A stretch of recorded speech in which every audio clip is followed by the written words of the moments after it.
કેમ છો? મજામાં? સુવાક્યોની દુનિયામાં, સુવિચારની દુનિયામાં આપનું સ્વાગત છે. મારા મિત્રો, એવું કહેવાય છે કે સપના, ડ્રીમ્સ વ્યક્તિને જ્યાં પહોંચવું છે ત્યાં પહોંચવા માટેનો રસ્તો પૂરો પાડે છે. આવી જ કોઈ વાતને સુવિચાર તરીકે હાબિલ ટીમે ખૂબ સરસ રીતે લખ્યું છે. આજનો જે સુવિચાર છે તેનો વિષય છે સપનાઓ, ડ્રીમ્સ. હાબિલ ટીમે લખ્યું છે કે સપનાઓને પોષવા માટે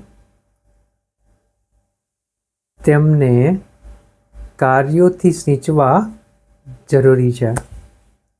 મારા મિત્રો, વાત ખૂબ જ સીધી છે, ખૂબ જ સરળ છે, એટલી જ મહત્ત્વની છે. અહીંયા હાબિલ ટીમ એવો કહેવાનો પ્રયાસ કરી રહ્યો છે કે સૌથી પહેલાં સપના હોવા ખૂબ જરૂરી છે અને આ સપના ઉપર કામ કરવું પણ તેનાથી વધારે મહત્ત્વનું છે.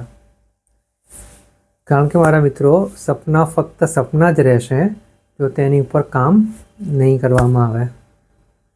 અને ફક્ત કાર્યો કરતા રહીશું પણ કોઈ સપનું નહીં હોય, કોઈ લક્ષ્ય નહીં હોય, કોઈ ગોલ નહીં હોય, તો જે કાર્યો કરતા રહીશું તેમાં આપણને સંતોષ નહીં મળે અને ફક્ત સમયની બરબાદી થશે. એટલે મારા મિત્રો, વાત ફક્ત એટલી જ છે કે સૌથી પહેલાં સપના હોવા ખૂબ જરૂરી છે.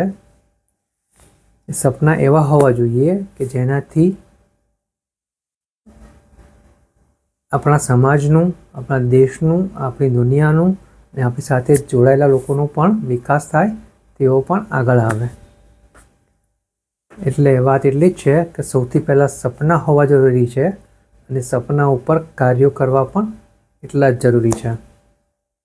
બસ મારા મિત્રો, આપણે પણ આપણા જીવનમાં એવા સપનાઓ રાખીએ કે જેનાથી આપણે કોકનું અને આપણું અને બધાનું કંઈક સારું કરી શકીએ અને પછી આ સપના ઉપર કામ કરીએ તો ચોક્કસ જ આપણે જે સપનું જોયું છે તે કાર્યરૂપી પાણીથી આપણે સપનાઓને સિંચીને સાકાર કરી શકીએ છીએ. તો બસ આટલું શીખીએ, આટલું જાણીએ, આટલું હૃદયમાં ઉતારીએ, મનમાં ઉતારીએ અને સપનાઓને સાકાર કરવા માટે આપણા પ્રયત્નો ચાલુ કરી દઈએ. Thank you.